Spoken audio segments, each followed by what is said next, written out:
All right, welcome. I am Dan. This is Typology Gifts. With us, how do you pronounce your name, by the way? Steven. Steven. Yeah, Okay. Steven Yeah, works. I saw you had your name listed as Sade, so I just wanted to Ah, yeah, make sure I right. asked that. All right. Well, welcome, Steven. You go by Steve. It's just Yeah, Steve. Steven, Steven. Steve. That's Steven. fine. Call you Steven since that's what you called yourself first. We don't. I don't usually do these during the daytime. For me, it's usually in the evening. But you are in the UK, or you said, I think, or No, somewhere. Belgium actually. Oh, Belgium. Okay, I knew you were somewhere across up the pond, but Yeah, I hear the waffles are good there. they are absolutely. Maybe someday So I'll is the go there. beer. If you don't mind me I making some promotion. I'm drinking my bourbon. So we have Kentucky bourbon, and over there you have beer. Is your Well, we have beer here too, but I'm more of a We bourbon also have bourbon bourbon drinker. here. Yeah, sure. Well, welcome. For those who are joining us via video after the fact, um, my background is not in psychology. My background is in user experience. So I come from a realm of understanding people's minds through the lens of design. However, I have sort of a love of armchair psychology and love of learning about personality types and meeting people and just talking to people and getting to know and learn about different brains. Um, and I've been doing this channel for a few years now, and starting to pick up a little bit. So thanks for joining. And just for the benefit of those who have never seen one of my videos, um, I don't go into these as a typologist, so to speak, in the sense that this is actually my side project. I actually have another side project that I spend more time on than this. So just give you an idea of like where that ranks in my level of priority. But what I do when I'm here, I want to be 100% present in what we're doing. And I also try not to be dogmatic about what type I think somebody is, because um, it's more of an exploration, or just to give you kind of an idea from somebody's head outside of your own, and they can tell you what they're thinking. And there's been some times where I told someone at the end of the video, I think you're this type, and then they go, oh, that's interesting, and then they get back to me a few weeks later, and they're like, no, I think I'm this type. But it turns out that maybe our typing session was a step on the process where they could figure that Yeah, out, yeah. because maybe they were trying to rule out some other types, and watching the video helped them see things through my eyes, and maybe that helped them find internally where they were. Only you can decide what type you are. But if you have some obvious characteristics that I notice that I've seen in other people, I might be able to make some observations that help you get down that path. So how does all that sound to you?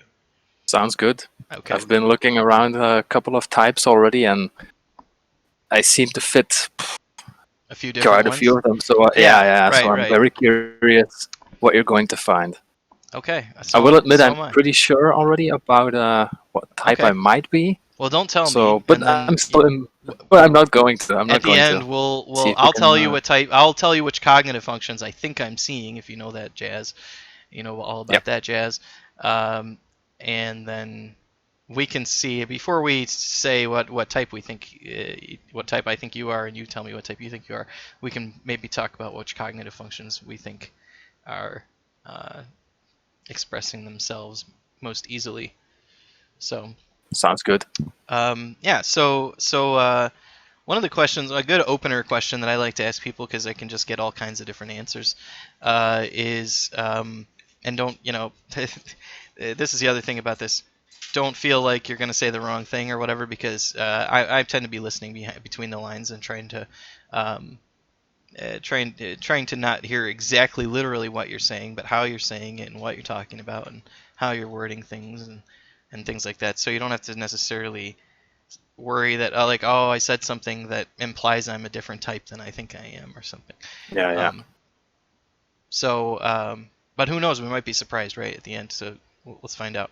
Um, so the question that I like to ask a lot of people to begin with is, do you see yourself as more often being reactive to the world around you, or proactive?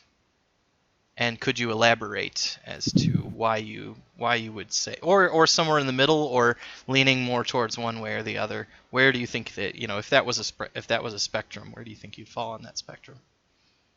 Huh. Definitely more leaning to a reactive side. Mhm. Perhaps not extreme, and maybe not in all cases. Mhm. I can be proactive in some cases if I need to be, Mhm.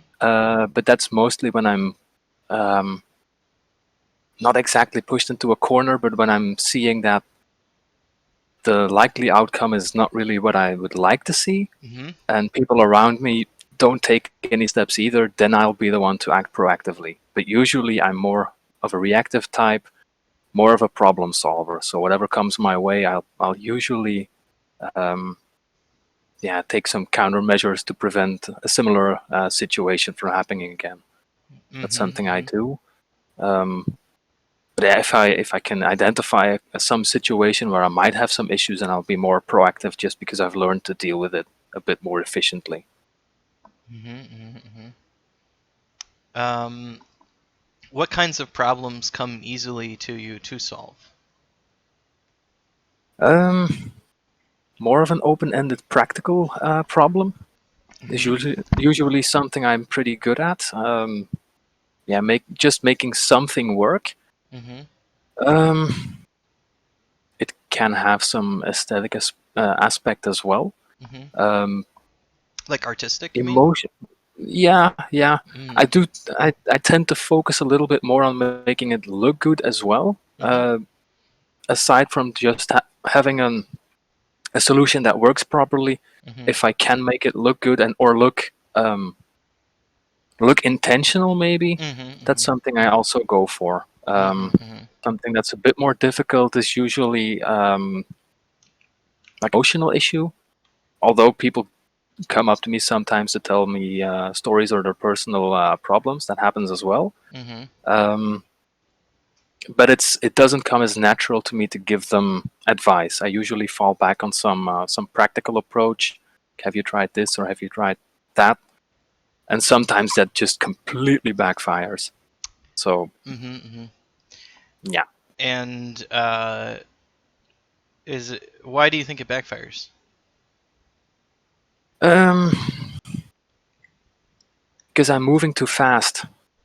I I don't give them the time. I don't always give them the time to process the emotional aspect, and I already feel like Mhm. I've done a similar thing. So Mhm. Mhm. I mean, it's not my intention to just force the solution on them. It's more like when you're done with your emotional process, Mhm. then you can use this to move further along the road. But it Mhm. usually is just it just comes across as invalidating their emotions, while that's not my intention. I Sure. just learned that recently, actually. So I was gonna yeah, say this all sounds like these are lessons that you've taught yourself about yourself. yeah. Right? Does that sound right? That sounds right. Yeah, like I said, it's quite recently that I discovered this Uh-huh. over the course of the past year, and yeah, in a more extreme sense, the last month or so. Mhm. So yeah, I realize that I need to take some distance sometimes when it comes to emotional problems, while Mhm. I might already have some kind of practical solution at the ready. Mhm. Mhm. What do you define as a practical solution? Huh, that's a good question. Um, Usually for me, yeah, but maybe practical is not the right way of wording it. For me, I find a lot of inspiration in philosophy, Mhm. like just the doctrine is a too strong a term to use, I guess. But some Mhm. practical lessons I can deduce from the Stoics, for example. Mhm. If that fits in my toolkit, then I'll use it. And if I can pass that along, then that counts as a practical solution for me. So, is a practical solution one that is philosophically sound or one that is accomplishing real world things? I think it needs to do both. There's definitely something to be said for a solution that just works, but I think if it has a solid basis in some kind of philosophy or theory, Hmm. then it makes it extra valuable just because it has some kind of universality to it. But if it just works, and it just works, so it doesn't necessarily need to have that. But for me, it's easier to make sense of the solution and um, to incorporate it into my own way of being, so to speak. Hmm. Hmm. Do you think that you listen to your subconscious a lot?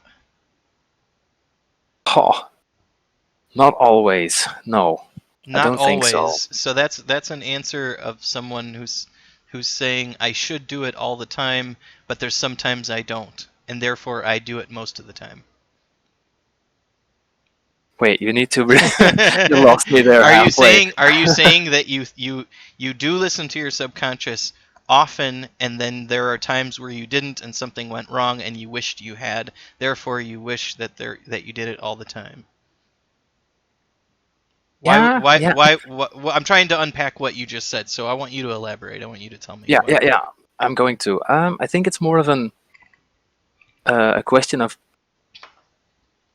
I don't think I'm always able to, but I have had experiences where my subconscious just kind of roared at me, and Mhm. then I couldn't ignore it any longer. Mhm. But I don't know how um, to actively access it. Mhm. That's Mhm. something that I'm struggling with. So I do have some kind of deeper sense of what my emotional state is and all that, and I might have to dig as to why I'm feeling certain things. Mhm. Um, but like really, really digging deep is something that I don't think I do often enough. It would be nice to have some kind of tool or approach to actually have that more accessible. That would help me, I think. So what are you doing when you're not doing that, I guess, is what is my question. If you're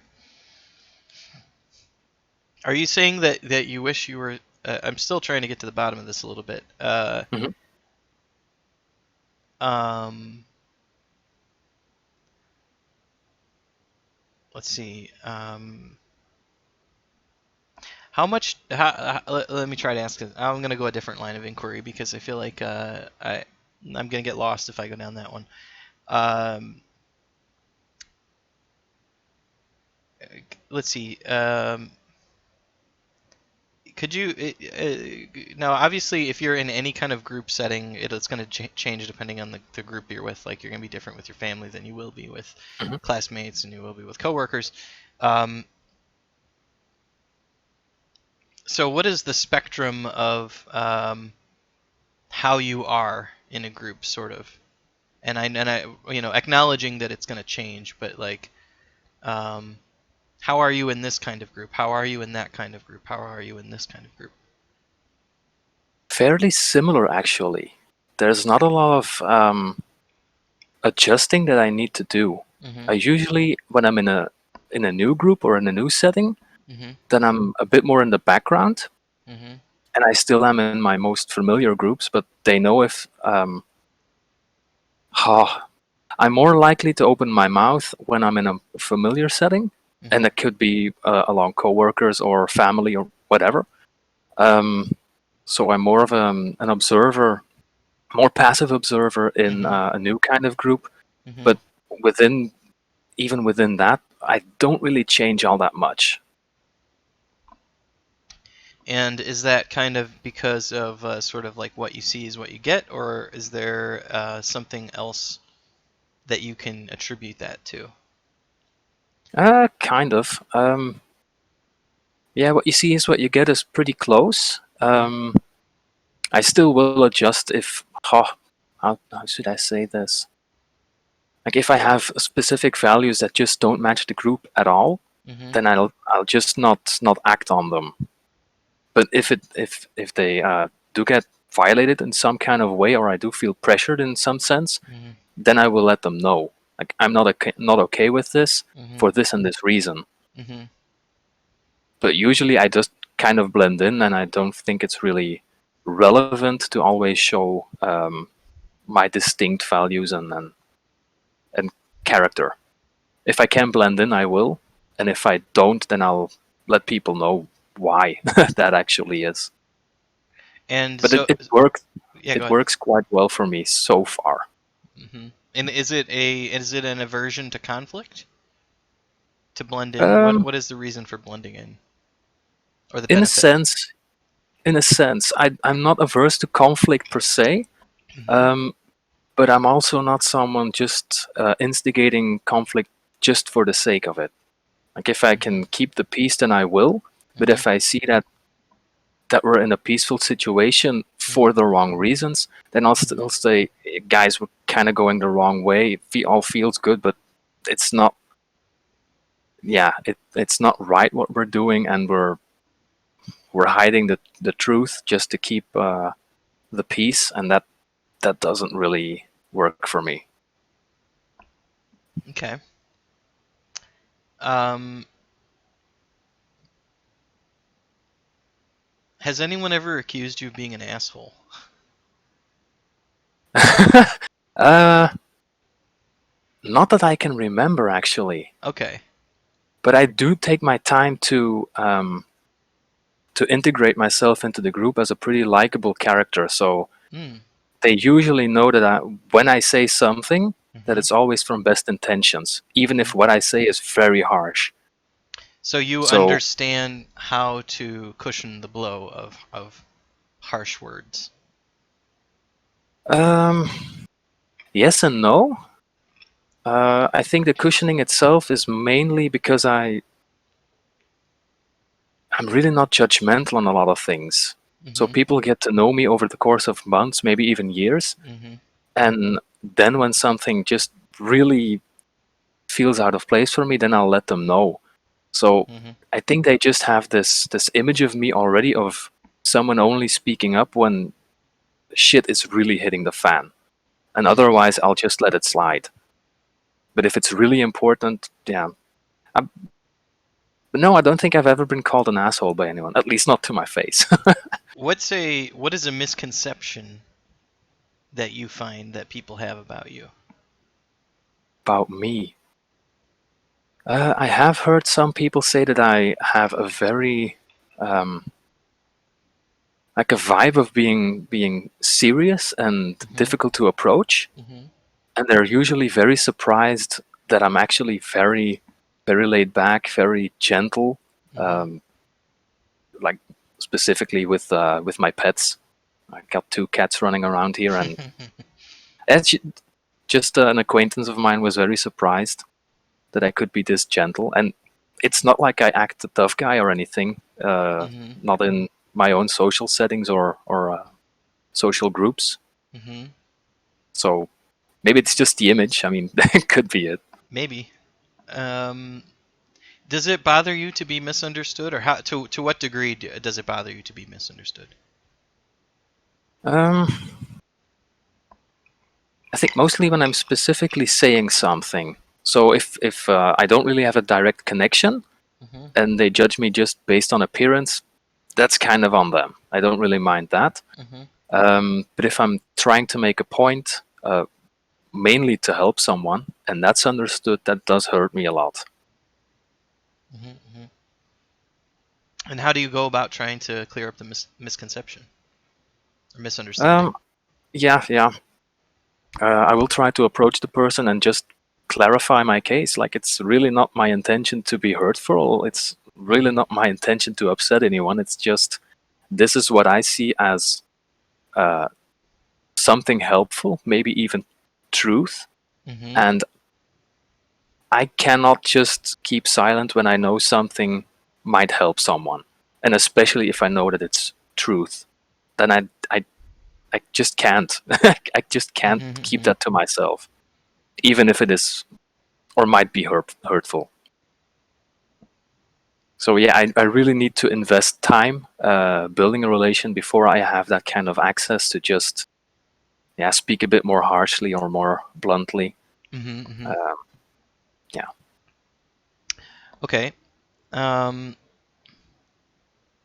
do you think that do you think how quickly do you think that you're able to process your feelings about things? Quickly or fairly or quickly, slowly? Fairly quickly. fairly quickly. Yeah, yeah. Uh-huh. And would you say that it happens more or less in real time, or does it still require some retreat to get to that? Yeah, it does require some retreat, Uh-huh. but that could be, yeah, I could have identified what the emotion is, where it comes from, like within 15 minutes of getting into that retreat. It's just in the moment itself, it kind of overtakes me, and yeah, it puts me on autopilot. And then afterwards, I can actually really um, dissect what specifically made me angry or sad, or and I can dive pretty deep into it, so I can really deconstruct it. Mm-hmm. Um,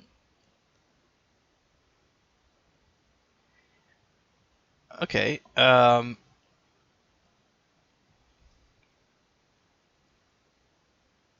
have some ideas. I feel like I'm going in a direction.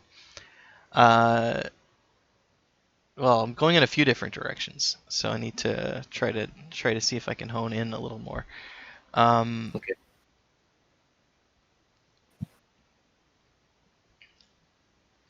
uh, so, um, so, there's really two. I'm sure you've read up on like introverted intuition and extroverted intuition. You've looked into Yeah. those kinds of things. Um, I'll tell you my observation of those, and I'm interested to hear which of those sounds more familiar, I guess, to you. Um, Okay. uh, with a lot of introverted intuition usage, um, it's often that ideas kind of come pre-formed, sort of pre-built, and then you Hmm. spend your time deconstructing your own idea and sort of having to simulate that idea and build it. And then extroverted intuition, almost nothing is pre-built. It's sort of like you have all the parts and you are building it as you go. Um, and everybody uses both, but people who prefer to use one or the other, it's always that's the whole point of me sitting here, just trying to figure out which one seems like you're using a lot more than the other, and that sort of helps narrow it down. Now, I have a hunch as to which of those two I think you probably prefer, but I'm curious to know, and you'll be able to rewatch this video to see which of those Yeah. two that I think that I identify that you're using more. But I'm just curious, assuming that you do use both, that you do introvert your intuition and extrovert your intuition. What do you think your relationship with those kinds of uses of intuition are?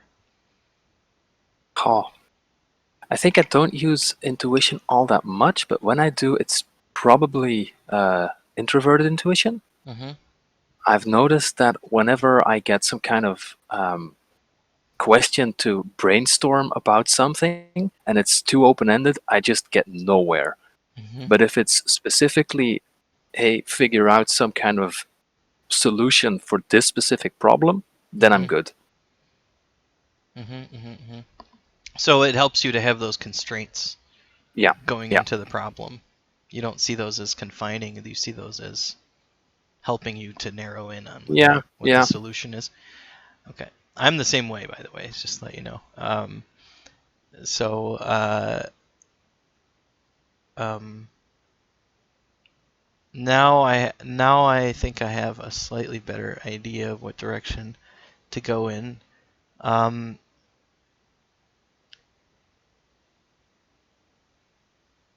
so how well do you do at logic puzzles?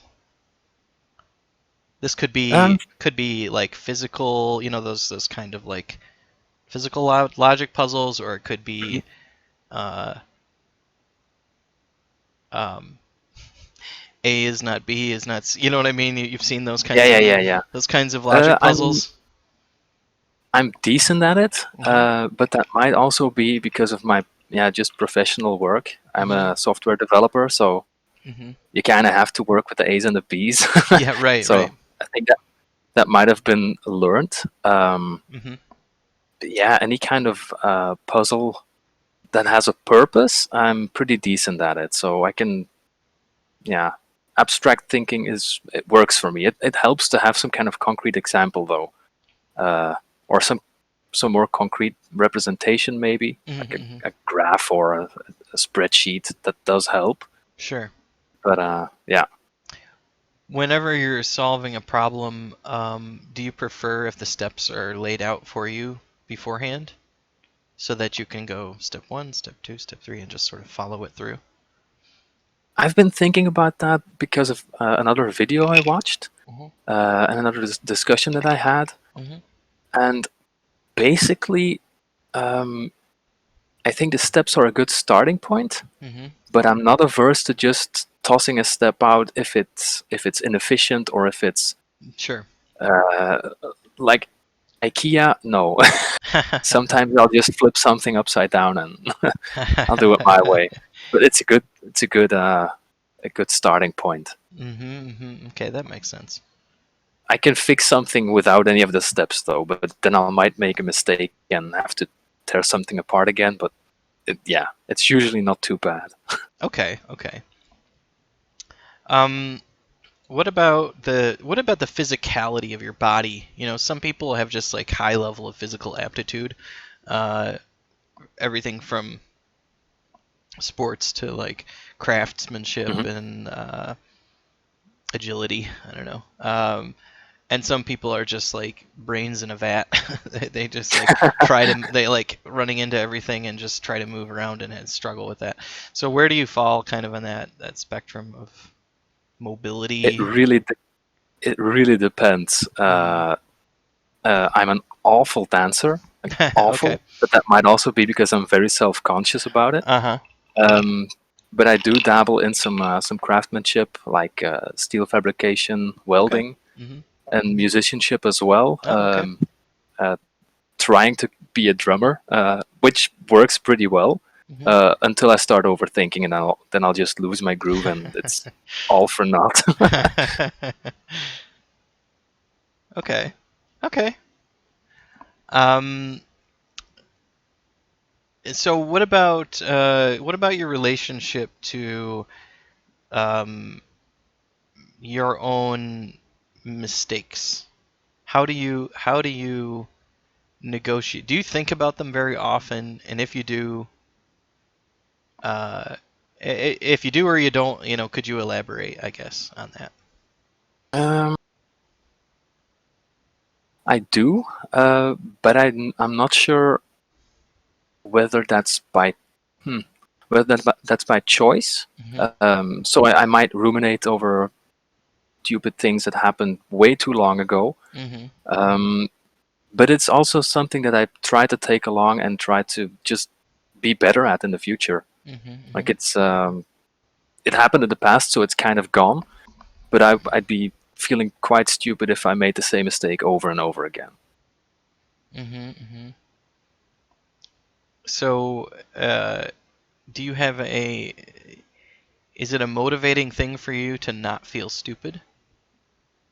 Yeah, I like to feel I like to be seen as competent. Hmm. And I recently started working on a new project in the same company, but it's a new language and all that kind of stuff, new systems. Hmm. So I do kind of feel that, like, I hope these guys don't think I'm stupid or incompetent, even though it's totally justifiable because I've only started working there like 3 weeks ago. I Right. mean, it takes time, but it's still kind of, yeah, grabs at me like, I hope they don't think I'm a total idiot when I'm trying to explain something during a meeting. Uh-huh. It's just ridiculous, but yeah, it still happens. Okay, that's interesting. Um, okay, we're about at the halfway point now, so we're just about to the 30-minute point, which is right around where I like to end part A. And so I'm gonna end part A for the viewers at home. I have started releasing these on a schedule now, so part A usually comes out on Wednesday, part B comes out on Friday, something like that. So you're going to have to stay tuned, come back on Friday or whatever day that I end up releasing part B, and then you can find out what happened in the rest of our video with Steven. So we'll see you in the next video, friends at home. Steven, I'll see you in like, I don't know, 5 minutes. Yeah. Stopping the video now.